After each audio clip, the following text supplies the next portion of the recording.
Quienes creen en el fin de los tiempos no dudan que Dios está dispuesto a desatar toda su furia. Y lo peor está aún por llegar. La enfermedad, temida por todas las civilizaciones desde los albores de la humanidad. Incluso hoy, la humanidad sigue aterrorizada por varias enfermedades epidémicas. El síndrome respiratorio agudo severo, o SRAS, golpeó a 29 países. Desde 1972, la malaria ha matado a casi 100 millones de personas. Y una cepa de la gripe aviaria podría provocar una pandemia mundial en cualquier momento. Todas estas amenazas podrían vincularse a una de las 7 señales. Y vi aparecer un caballo pajizo, cuyo jinete se llamaba Muerte. Es una de las señales más aterradoras de toda la profecía. En el Apocalipsis hay numerosas analogías de lo que yo considero que son plagas. Y la primera de todas es la del caballo pajizo. Yo creo que el caballo pajizo representa la propagación de enfermedades y plagas sobre la Tierra. Pienso que es cuestión de tiempo que volvamos a sufrir otra plaga. Se desatarán las fuerzas del infierno. Habrá plagas, habrá enfermedades, habrá muertes casi de todo tipo, hasta el punto de que la Biblia describe que perecerá una cuarta parte de la población mundial. Una cuarta parte del mundo. Más de 1.000 millones de muertes. Es un número difícil de aceptar. ¿De verdad existe algo capaz de provocar tanto sufrimiento? Una vez más, los científicos nos proporcionan los datos. Cada 10 años se desarrolla una cepa de un virus peligroso. Cada 100 años se produce una pandemia catastrófica. Eso es bien sabido. No es nada nuevo. Basta con examinar nuestra historia. La historia. Nuestro pasado está repleto de plagas y pandemias que se remontan a los albores de la humanidad.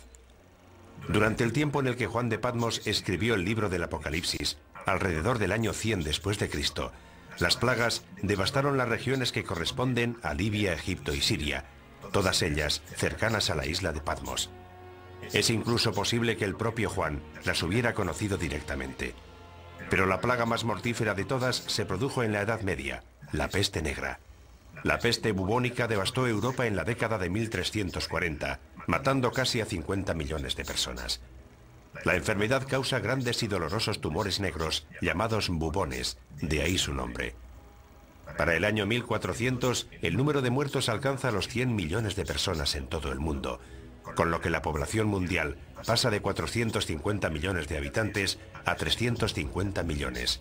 Como podría ocurrir hoy, algunas víctimas buscaron respuestas en la Biblia y creyeron que la peste era un castigo, consecuencia de la ira de Dios. Los europeos revistieron a la peste negra de un significado espiritual.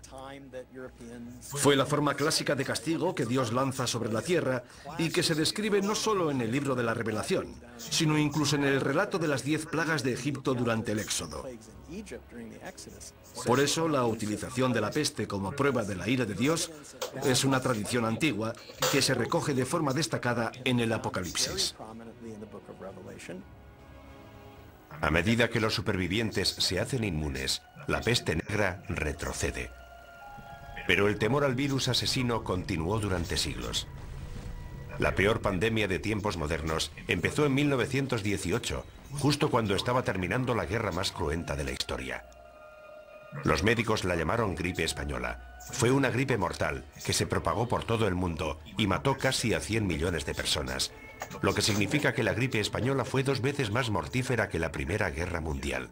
No se sabe dónde empezó, pero lo que creemos que ocurrió es que se produjo una mutación del virus de la gripe aviaria que hizo que esta gripe se transmitiera de persona a persona y se extendiera rápidamente por todo el mundo.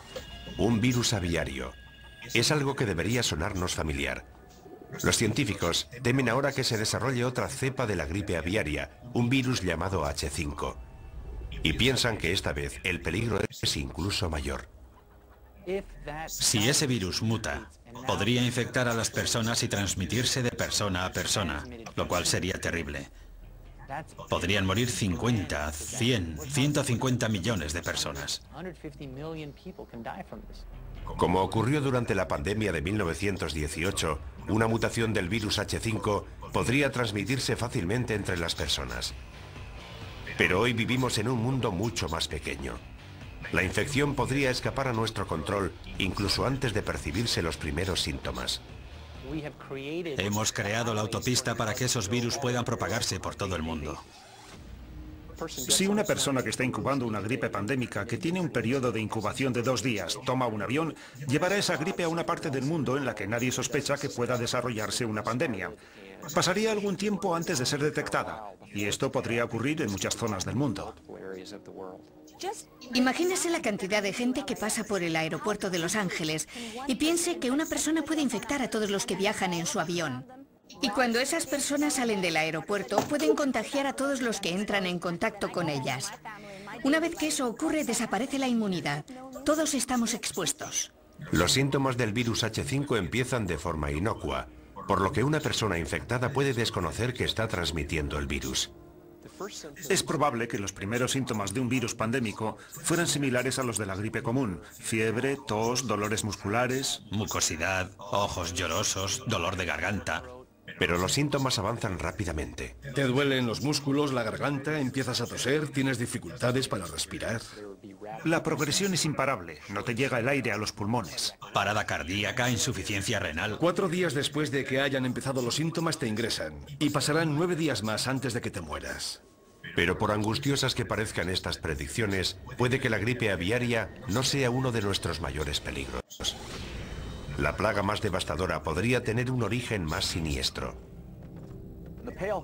Creo que el caballo pajizo representa a la muerte, pero pienso que representa una clase de muerte muy especial. Creo que representa la muerte originada por la guerra biológica, ya sea a través de un atentado terrorista, un fallo de seguridad o un conflicto militar. Se rompe un tubo de ensayo. Un camión tiene un accidente. El virus llega a los alimentos que ingerimos. En el planeta Tierra se liberan numerosas plagas biológicas creadas por el hombre. No hay remedio para ellas. Se propagan como el fuego. Millones de personas van a morir.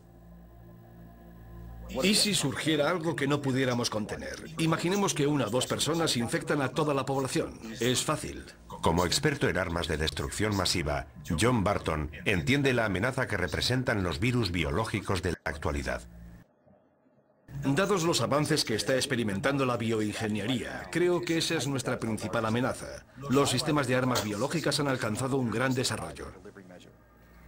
Es bastante fácil perpetrar un ataque bioterrorista. La mayoría de estos virus son invisibles, inodoros, insípidos, y ni siquiera sabemos cómo responder al bioterrorismo. Generalmente no tenemos antivirales ni tratamientos preparados porque muchas veces ni siquiera sabemos a qué nos enfrentamos. Digamos que hay una célula terrorista que ha creado un virus que se propaga por el aire.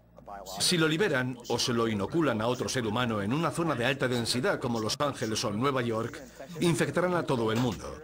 Conseguirán su objetivo. Con lo mucho que viajan los estadounidenses y la cantidad de fronteras que cruzan los europeos, podríamos propagar fácilmente una cepa mortífera en cuestión de semanas. Los médicos se verían desbordados por un tsunami de enfermos y moribundos. Los hospitales de todo el mundo se convertirían en la zona cero de la catástrofe. Actualmente carecemos de los recursos necesarios para enfrentarnos con éxito a la llegada masiva de pacientes a los hospitales. Todas las salas de urgencias están llenas. No quedan camas en los hospitales. Los enfermeros no dan abasto. Los médicos trabajan al límite de su capacidad.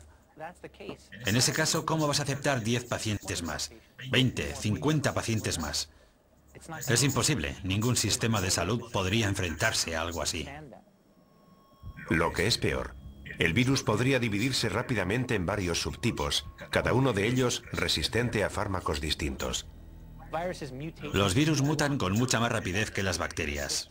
Basta con que un virus mute y forme la combinación correcta para que no sobreviva nadie. Si el virus muta tanto y va pasando de huésped a huésped, puede crear distintas cepas, por lo que cada huésped resulta casi incurable. Así que, por mucho que nos esforcemos en contener la epidemia, será muy difícil impedir la propagación del virus. La situación se torna apocalíptica. Cuarentenas, pánico en las calles. Finalmente la sociedad se desmorona. Si la epidemia o mutación es lo suficientemente grave, el número de víctimas sería incalculable. No sabríamos dónde enterrar los cadáveres. Quedarían cadáveres sin recoger, habría cortes de electricidad, los servicios médicos quedarían colapsados. Dependiendo de la mutación, los muertos serían tan numerosos que las calles se llenarían de cadáveres.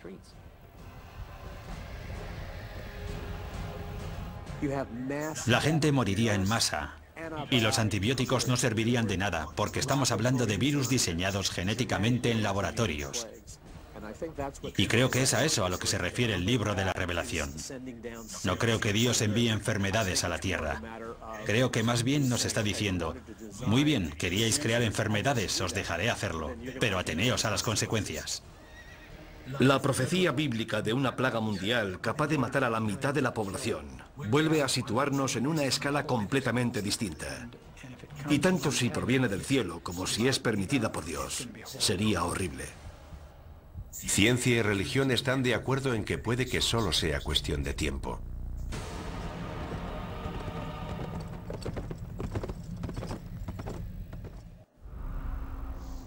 Mucha gente se muestra escéptica respecto a las 7 señales de la Biblia.